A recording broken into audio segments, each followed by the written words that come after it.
Hello, friends, and welcome back to Film Join. We are still continuing with the Oscars project, and this week the movie is Midnight Cowboy, 1969 Best Picture Award winner. The runners-up for this, Anne and the Thousand Days, Butch Cassidy and the Sundance Kid, Hello Dolly, and Z. So this is my first time watching Midnight Cowboy.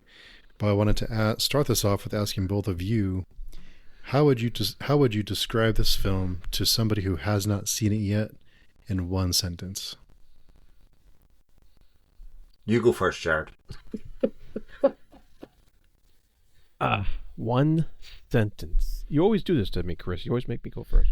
I mean, it's just natural order, you know.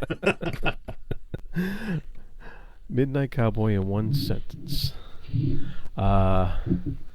Wow. Okay. I would say a young man's journey to discover himself. Okay. That's not bad. Probably a lot better than I'm going to do. It is a... Yeah, I was going to say something similar. It's a story about a young man who leaves Texas for New York, trying to build his future while dealing with the ghosts of his past. Nice. In a buddy kind of duo thing in shoes. That's more than one sentence. That is. And can I just add, right? That's a run-on sentence. Run-on sentence. Can I just add that, it's also a film about discovering that you never know who your people are until you meet your people, if that makes sense. Which I think is one of the more profound things that the film has to say and do. Sure. I was doing some reading up on the movie, and I read that Dustin Hoffman, after his role in The Freshman... Freshman. Was it the Freshman or the... I forget the... Graduate? The Graduate. The Graduate, sorry. Graduate, yeah. After his role in that film, he was worried about kind of being typecast as a certain character, so he went to New York and lived in rags to prepare for this film. And just kind of wandered around and kind of, method acting his way to it. Yeah, he's a well-known method actor for that, but actually, I was watching a documentary about this that they did. He got cast in The Graduate and made The Graduate starring it, and they actually had to get permission of Mike Nichols, who made The Graduate, for him to appear in this, because it's such like a rule-breaking kind of deal, if you know what I mean. It was very much, he was set. The Graduate's very much Hollywood superstar kind of film, where he's like the pretty boy and all the rest, and all of a sudden he's going to be this like polar opposite character in some ways. And they had to ask Mike Nichols, "Do you think this would interfere with your release?" Because they were going to cast him before that was released, and he went, no, this sounds absolutely perfect for the kind of talent and stuff that he has, so he was very much on board, which I think's very interesting as well, because his career could have went down a Paul Newman-ish kind of way, I suppose, in a lot of ways. Robert Redford, kind of that kind of very gorgeous, good-looking man kind of thing, even though stature was never Dustin Hoffman's forte, so to speak. But, he was very, in The Graduate, he is that kind of boyish charm, and that kind of stuff. So it is interesting. Yeah, he's quite dapper in The Graduate, whereas very much so. In this, he's the opposite. He's quite the opposite. Yeah. Yeah, it's hard to kind of describe to someone who hasn't seen it. There's so much in this one. There's so many different themes and different the progression of the characters, and but overall the performances I thought were, excellent. Incredible. Yeah. I think this is another very hard left turn in terms of the films that we've been talking about. Very much so. This is sits very much alongside the birth of American independent cinema and things that were films that were coming out at the same time, like Easy Rider. It's very much more akin to that than it is to anything that we've seen before in this run of Oscars films. Even in the heat of the night, has a certain polish and a certain pizzazz compared to this. This is very, I don't want to say rough and ready. It's very creative in ways that those aren't.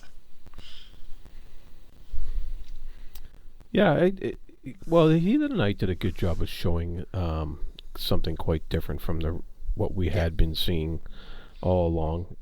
And I think this film did a very similar thing. They were just showing a different part of society than what the Heat of the Night was showing, and it was showing a part of the society that you didn't see on film, previously, and other than small independent stuff or what have you, but and so I think that was the leap that it was taking, and I think it did that similar type of exposure in a way that In the Heat of the Night exposed other topics. And this one it chose and stuck to its topics, and I think but I think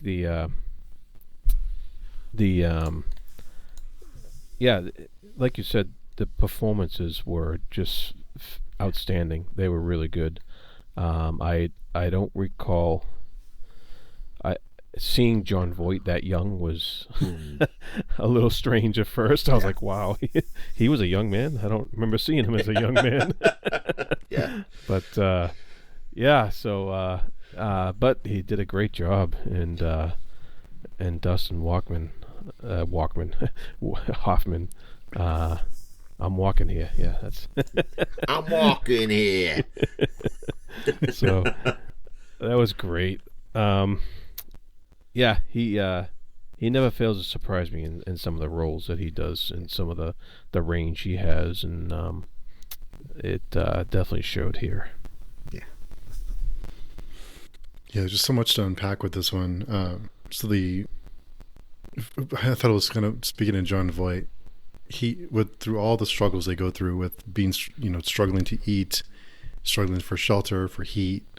He's always clean shaven. He never has stubble. Yeah.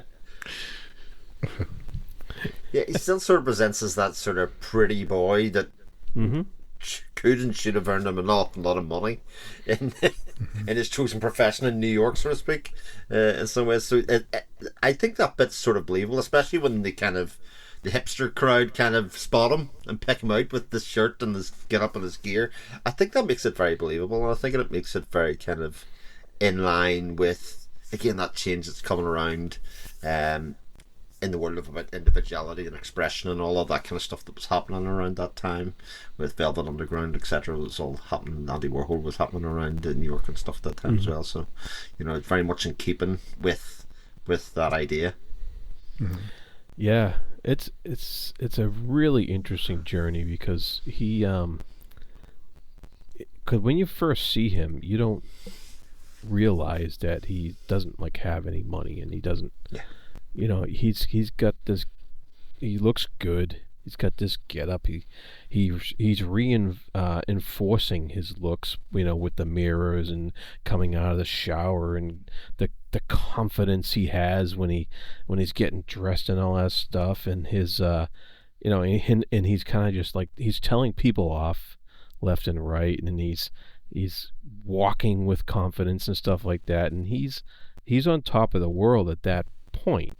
And we don't really realize that he's going somewhere on a whim, really, on the old I'm going to go to Hollywood and become a star, except he's going to New York to become the glamorous life of a male prostitute, and seek your fortune, which he obviously has the wrong idea about, but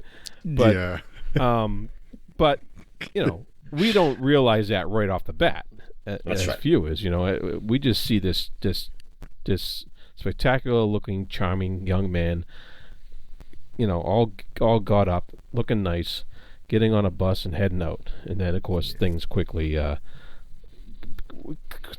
get revealed to us as we move along. It's strange because at the start he projects confidence and confidence in who he is and what he's wearing, and that's why he's wearing, because he's got confidence, rather than what we find out later is that he's internalizing an awful lot of trauma from his past, and that's why he's dressed like that. But at the start we don't see that at all. We actually see just the very public face of that, which is very much the opposite. Yeah, and it reinforces the theme in this film that nothing is what it seems. Yeah. You know, that's like the whole film is like that. Nothing is what it seems, from him to his traumatic past, his mommy issues, his and then to Rizzo, and he seems like the biggest scumbag when you first meet him. Absolutely. You think he's gonna just be this. He basically he does him dirty to start out with, you know. It's kind of funny. It is funny. Yeah. Yeah. But once you see he comes around, he kind of ends up having this great relationship and this heart of gold almost.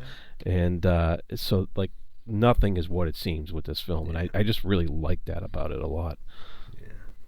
It's funny because you're right that scene is humorous for sure, Steve, and I think it's important that happens because you distrust and don't like Rizzo at the start, but when you look back at that, it's just who he is. It's only the moment when he challenges him and he empties his pockets and you see how destitute that he really is, that your kind of whole worldview is flipped actually at that point, to kind of say, I mean, he did sort of take advantage of him, but these characters and these people are living that kind of line of poverty that they literally he had to take that opportunity in some ways, because it was this very young, naive guy who began projecting confidence. I mean, you would have thought that he was somebody of means with money. You know, from the outside, you wouldn't have known to judge him. But when Rizzo sees him for who he is, he takes him in. He immediately gives him somewhere to live, even though he has nothing to give him. Like, really, he has literally nothing to share or otherwise. But the veneer very quickly comes down when he realizes, actually, this person's been taken advantage of in a way, not just by me, but by the whole city. It's almost the classic fish out of water story in some ways that people would play for laughs and etc. for many, many years to come. Yeah. I love the idea he has about what his life would be like, and how it'd just be so easy, and he quickly learns it's not quite the way that it goes. But I did wonder, when he first has the hotel room, when he's getting evicted, he tells the front desk person, like, oh, I really need that suitcase. You could take everything on. So the whole film, I'm like, where's the suitcase? Whatever happened with the suitcase? His little cow skin suitcase. But as you know, the flashbacks were I thought were used very well. They're very, very disturbing. They give you insight on what his mindset is, and kind of behind the bravado and the confidence, or at least the outward confidence, you realize that he's a very hurt and damaged person. Yeah. Yep. He's not running for a better life. He's running to escape in a lot of ways. You know, he's it's again the total flip of what you think at the start of the film. I think, you know, especially the way he walks down the road and that kind of stuff. And there's a almost like a childlike quality to Joe Buck. Yeah. You know, especially when he's sitting listening to the radio and kind of talking. You know, it's very, very childlike. I think a lot of that, and I think that also ingratiates the viewer to really like him and root for him as a character as well. I think those two things hand in hand make sure that you're never not on his side. Mm-hmm. Yeah, his naivety was definitely a part of his charm. Yeah. You know, for the viewer, especially when he's going to New York City and he's trying to use this Statue of Liberty thing as a code word, and it's just not coming across right. And I'm just like, oh man. Yeah. And things don't go right from there, and I just like he thinks it was just so unbelievably amusing how he's trying to use that as this means of getting gigs, and he has really no idea of what actually goes on in the area for that kind of work, and but it really just it was kind of a metaphor for the penniless person heading to Hollywood to get that acting job, and just having no idea what they're getting into when they get there, and I really just liked how they used that in this guy's case, and very very like just so well done, just so subtle about how they did it, and like Steve, like you said, the showing of the flashbacks at perfectly timed intervals to reveal his trauma as his circumstances get revealed, as his circumstances get worse, and he has to deal with new traumas. His old ones get revealed at certain times, and I just I thought how they did that was just brilliant.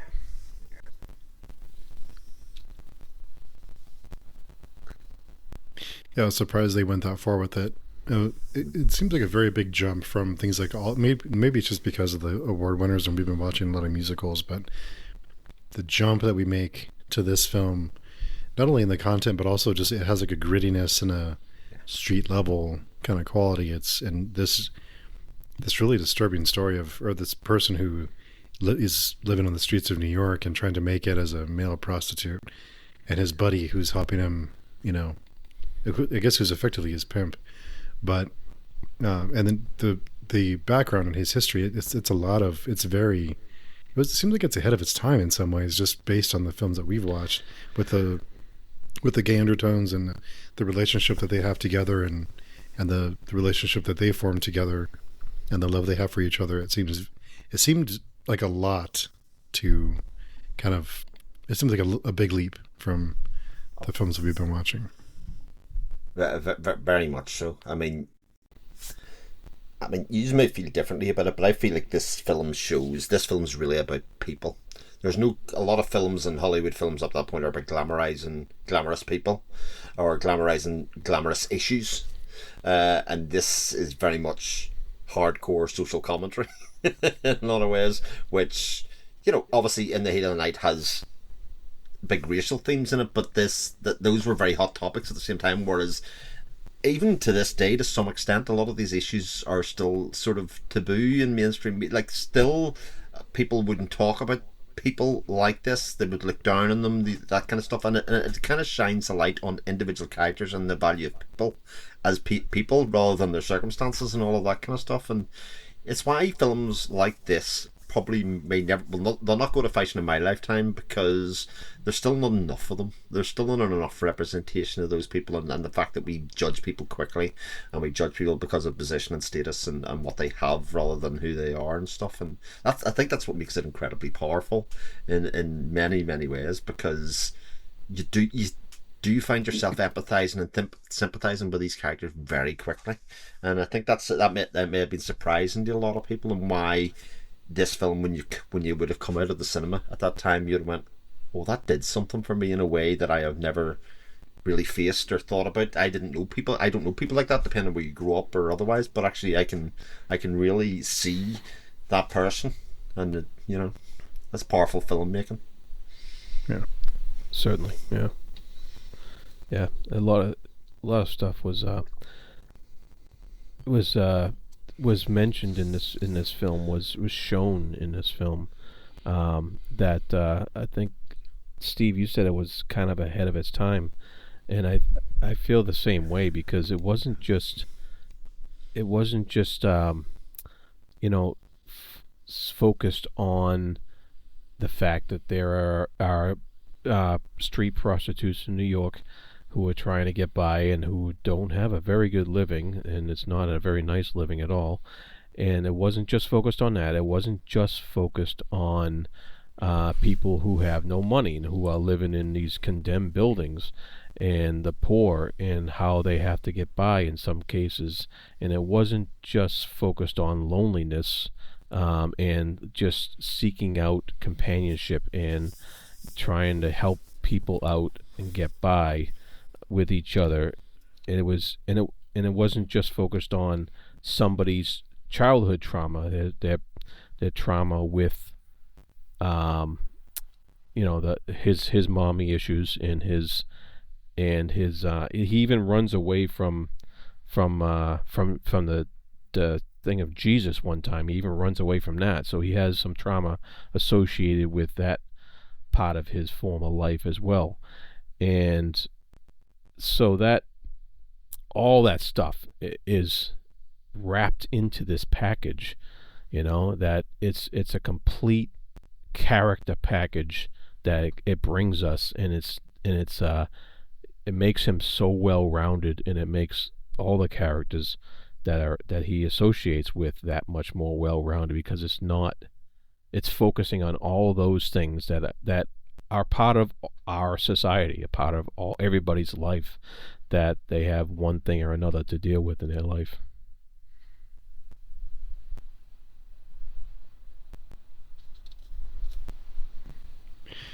Yeah, it's I especially loved the kind of the fantasy that when they're living in Florida, how they're just gonna be they're gonna be living the high life, and he'll be cooking, and it just so great. All that stuff is so great. And the contrast between this dark and dreary New York versus Florida, where it's bright and sunny, and everyone's wearing bright colors, and everyone's happy, and the sun's shining, and the water's perfectly blue, and it's really kind of just so well done.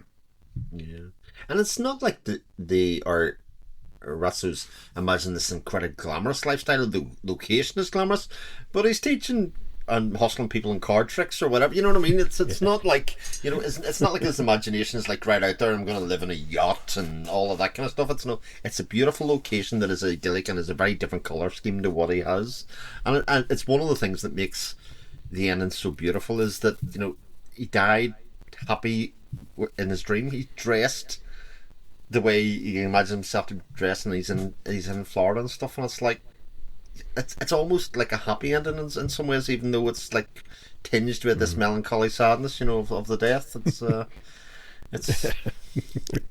and the fact he urinates in himself. There's those aspects of it that are not quite so glamorous, but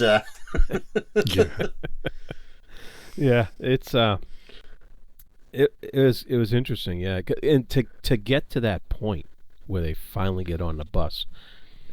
Joe had to be driven to the extreme, right? He ends up tripping out on drugs, and he ends up, going through these new traumatic experiences, basically, that he has to deal with, and he goes dark. He goes to that. Much darker. Yeah, he goes dark. He goes to that apartment, and he ends up, really. Showing a side of himself that is not so pleasing, actually, to the viewer. We've been on Joe's side this whole time, and all of a sudden it's like, well, wait a minute, Joe, what are you doing here? And that is the dark place that he is now ready to leave New York, to go with Rizzo and go to another place. So he's once again running away from traumatic experiences, and that contrasted with his love and care for his friend as he's going to Florida. Very powerful contrast. It really makes the end of the filming so heartfelt, and breaks your heart. Very much so. Yeah, I think that that last scene we mentioned about when he assaults that man he was meeting up with. I think the beginning, when he has the other, he has the other client who he performs his duties, and the after he's like, I don't have any money. Like you can go through my pockets. I have nothing. I think that kind of sets it up for later, where he's pushed and pushed and pushed, and he tries to steal the ticket to go to the hotel where all the women are, and that doesn't go very well. So he just continues to be pushed and pushed until he gets to the point where he gets desperate and he breaks. And like you said, I wonder if that was more about Rizzo or Ratso than it was about himself. If he was getting desperate for himself, or was it because of his friend? that he wanted to desperately get him help. So. Yeah. It may be both. I mean, he's trying to prove that he's a good friend at that point, I think.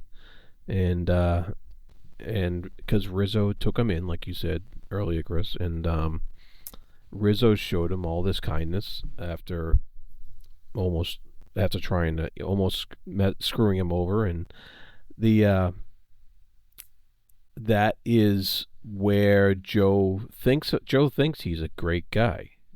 All told, he wants to be that great guy, and so he is trying to help his friend. And in those circumstances, and things don't always go well, but and that leads to that desperation that you were talking about, Steve, with when he goes dark and robs a guy and beats the hell out of him. And I don't remember. I don't know if they showed if he actually killed him or not, or if he. It's heavily indicated that he did. That he choked him with the telephone receiver. Yeah. Oh right, yeah. Oh, that's right. Yeah. Yeah. So that's another reason to flee the state. Yeah. It's kind of unfortunate too, because he was on the verge of becoming. Seems like he had some clientele that were lining up after his really making it in the male prostitute business. Yeah, he was just on the verge. He was right there. He was on the cusp because he seemed to after a little bit of encouragement, seemed to perform for the woman that he met at the party, and she was already recommending him to her friends. So it seemed like he was kind of starting to get it rolling. But I think he was leaving and taking Rizzo with him was more important than him establishing a business and staying in New York, where he may not have gotten Rizzo to where he wanted to be to kind of fulfill that wish for him, because he knew that he was not doing well. Yeah, and as well, that encounter with the woman. Also, again, this could bleed into why he ended up murdering the guy. She kind of lays the label of gay on him, and he reacts very violently to that. I thought that was very cleverly done, actually, with the Scrabble tiles. To be honest, with again, that was very well written. I felt, and the fact and he reacts badly to that in that moment, but it just leads into the next scene, which is then very much the murder at that stage. So I'm carrying around that part, but I'm also then accepting at the end the friendship or the whatever relationship he has with Rizzo at that stage, that they're going to look after each other, and he's going to bring him to Florida and make sure he's okay and that kind of stuff. And even at the end when he's dead, I'm just holding him. Again, very, very powerful scene. Yeah. Absolutely. And it didn't take 3 hours to tell it. That is true. Was it 3 hours, really? No, it was 1 hour 53. I was going to say, it didn't seem like including that. Credits. Yeah. It was a very economical film, especially for one that kind of had covered an awful lot of distance and covered, a lot of themes and a lot of different parts. I think that's very much its strength, that it didn't dwell on any single aspect of it. It kind of gave you the progression and the overview of who he was, the good, the bad, and everything that it is there. But it's about human connection then at the end of the day, and about the idea that this person started off by ripping him off and taking advantage of him, and at the end he's holding the damn man when the guy's driving the bus, because he says, "Nothing to see here. We'll sort it out when we'll stop the bus," which is cold and whatever else at that time. I know. Yeah, that was a statement in and of itself. Like it's better to just keep on keeping on until we can take care of this at a more convenient time, rather than keep everybody calm on the bus, even though there's a guy that's died in the back of it, but it's fine. Just make sure his eyes are closed so it looks like he's sleeping, and it'll be okay. Just close his eyes, he'll be fine. Yeah. That's it. That leads to the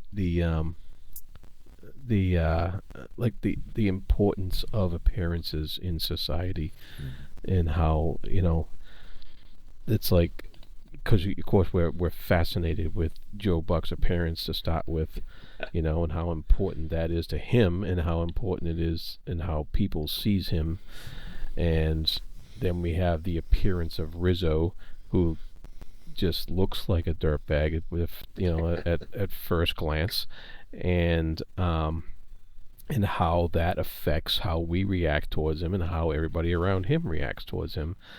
And of course, that last scene is, let's keep up this appearance that he's sleeping so that we can just keep going on, so that society isn't too uncomfortable with what they're seeing, and I really, there's so many stuff like that in this film. It's like so much deep themes.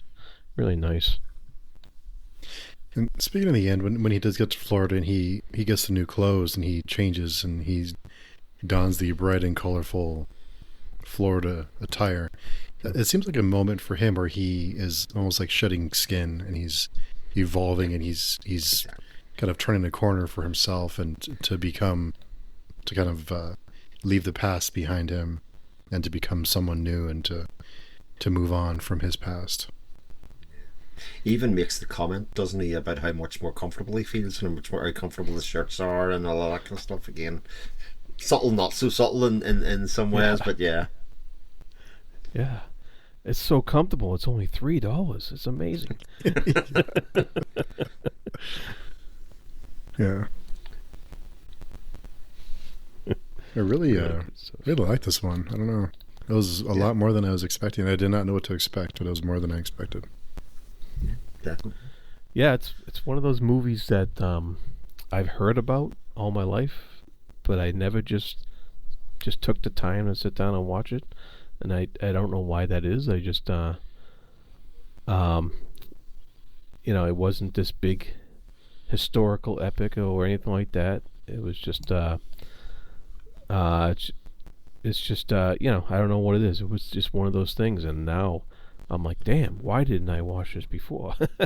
Yeah. And there were some moments. Sorry, go ahead, Chris. I was just going to say, it's interesting because John Schlesinger, who was the director of this, had just made one of those very lavish things. He just made Far From the Madding Crowd before that, and they were like, what's your next big project? And apparently he'd read the book of this in the meantime, and he says, I've got to make this. Like, if I'm ever going to use my fame at any stage, it's going to be this. And he'd give it to everybody. No, but you can't make this movie. This movie, you're going to make this movie and hope it's going to be a success. And he went, I have to make this movie.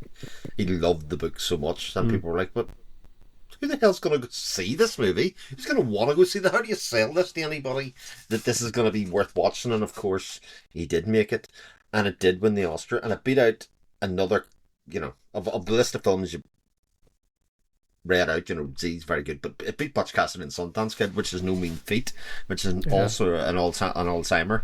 I think this one has a bit more to say than Butch Cassidy, but Butch Cassidy and the Sundance Kid is very much more the classical historical epic that people went to the movies to see as well, of that thing. But this is an occasion where they probably got the right film in terms of importance. Yeah, I think so.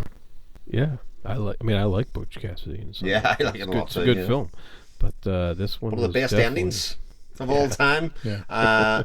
And it's interesting that has a great ending, and this is a great ending in completely the opposite way. In some ways, like almost Fade to Zero, this one, and the other one's kind of the opposite. The gunfight, and Yeah. Yeah, just a lot, like you mentioned, Jared, a lot of little nods, a lot of little details and things you could probably pick apart for hours. Yeah. Enjoyed that a lot. Yep. Everything is not what it seems. Not at all. Yeah, that's it. Yeah. For sure. And some of Dustin Hoffman's performance, there were a few instances where kind of his vernacular and the way he spoke reminded me a little bit of Rain Man. I kind of wondered if he kind of used some of the kind of the way that he spoke and some of the ways that he spoke, and kind of that was a kind of the same things he did for Rain Man, because you kind of forget actors like Dustin Hoffman who later in life, make kind of romantic comedies and kind of go in easy mode, you kind of forget how prolific they were when they were younger, when they were doing more serious films and not doing the next kind of silly rom-com. So yeah, it's a good reminder too of how talented he is. Yeah.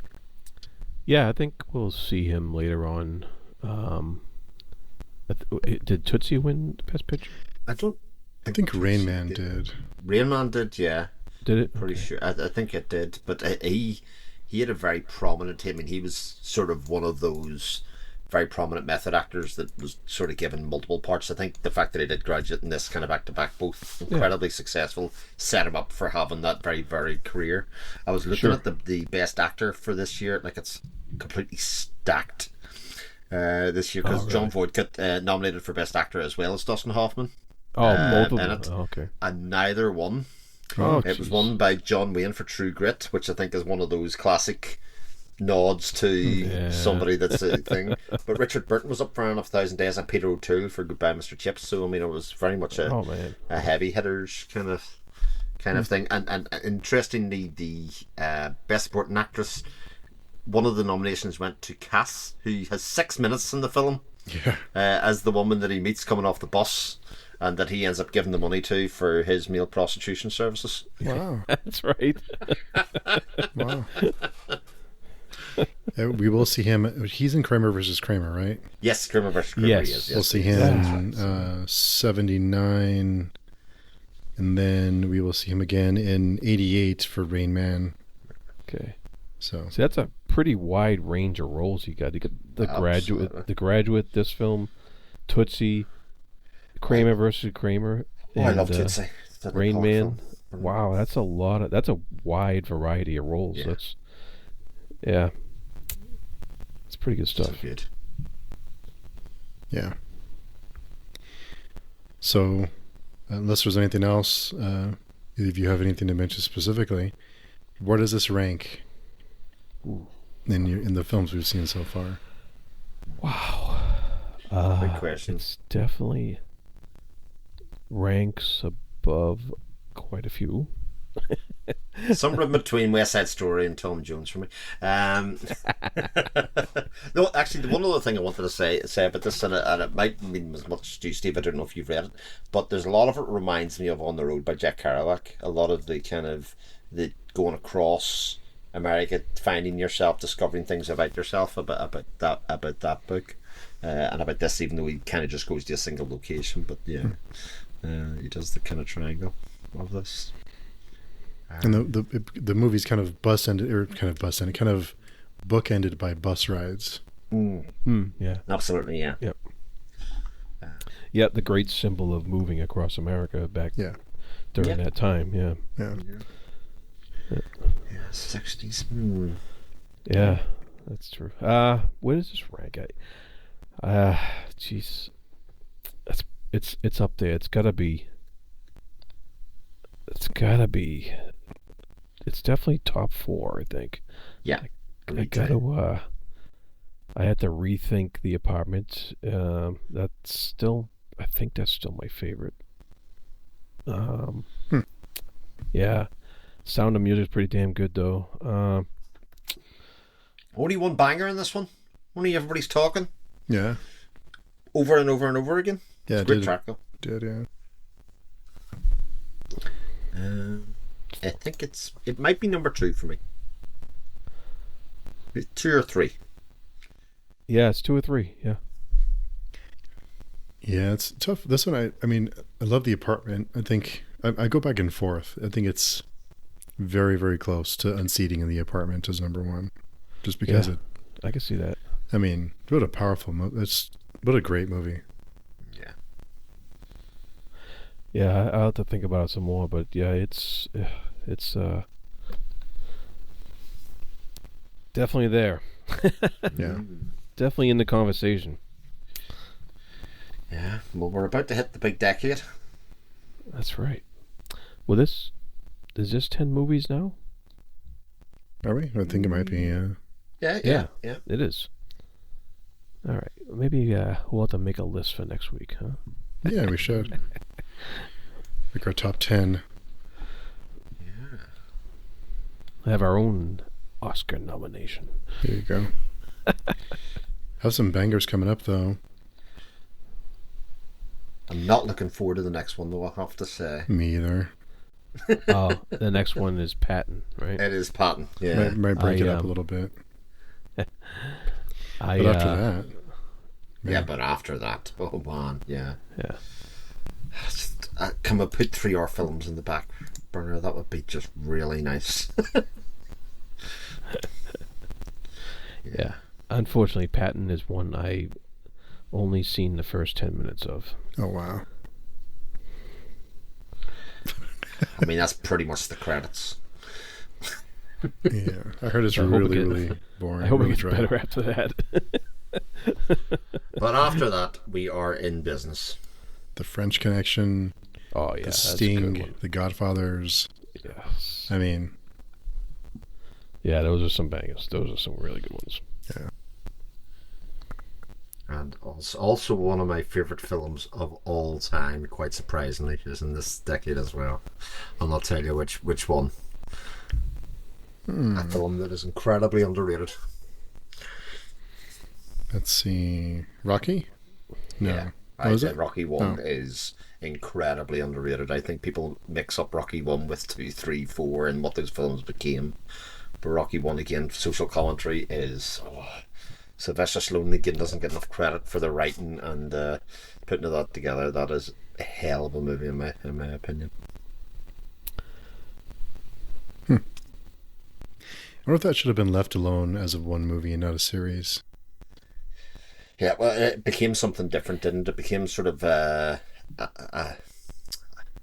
nationalism thing, and I often think it was, by the time we got to Rocky 4, it was very much America. It was Cold War. It was boxing does the Cold War stuff. Yeah. And then